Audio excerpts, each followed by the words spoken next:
ইসলামের বেশে সবচেয়ে বেশি মানুষদেরকে ধোঁকা দেওয়া হচ্ছে। একটু চিন্তা করুন, ইসলাম কি আসলেই ধোঁকা দেয়, নাকি ইসলামের নাম ব্যবহার করে ইসলামকে পুঁজি করে কিছু মানুষদেরকে ধোঁকা দিচ্ছে? সম্মানিত উপস্থিতি, ইসলাম ধোঁকাবাজি ধর্ম না। ইসলাম কাউকে ধোঁকাবাজি শেখায় না, বরং ইসলামকে পুঁজি করে কিছু মানুষ ধোঁকা দিতেছে।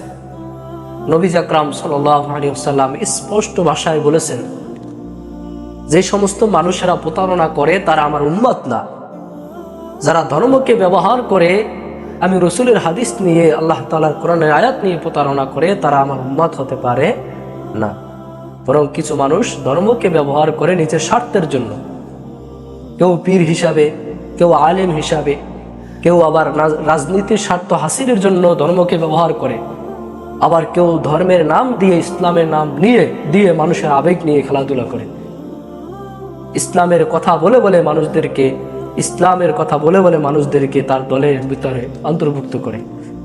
এজন্য আল্লাহ আমাদেরকে বিবেক দান করেছেন, বুদ্ধি দিয়েছেন। আল্লাহ তাআলা কোরআনে বলেছেন, হ্যাঁ আবার বান্দারা, হ্যাঁ ইমানদারগণ, কোনো ফাসিক ব্যক্তি যখন তোমাদের কাছে কোনো সংবাদ নিয়ে যাবে, তখন তোমরা সেটাকে ভালোভাবে যাচাই করবে। যাচাই করে কোনটা আহলে হক, কোনটা আসল, এটা বুঝবে। কে রাসূলের আদর্শ অনুসরণ করে, কে আহলে হক আলেম, কে পরিপূর্ণ কোরআন হাদিস অনুসরণ করে, এবং লোকদেরকে দেখে দেখে তাদের কথা শুনবে।